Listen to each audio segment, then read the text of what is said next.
మా జమునమ్మ ఉంటుంది అక్కడ, వాళ్ళ ఊరు ఉండదు, వాళ్ళ చుట్టాలు కూడా వీళ్ళు ఇక్కడ. అంతేనా?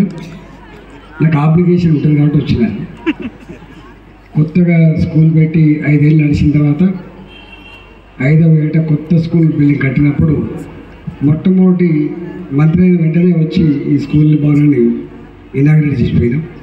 సంతోషం. 500 మంది పిల్లలతో ఈ స్కూల్ కలకలాడుతుంది.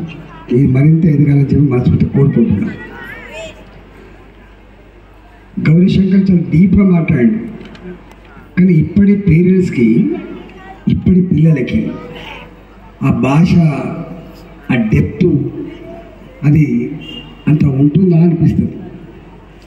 ఎందుకంటే మనం రావినారాయణ గురించి మాట్లాడుకున్నాం, పుచ్చలపల్లి సుందరయ్య గురించి మాట్లాడుకున్నాం, సుభాష్ చంద్రబోస్ గురించి మాట్లాడుకున్నాం, ఒక గాంధీ గారి గురించి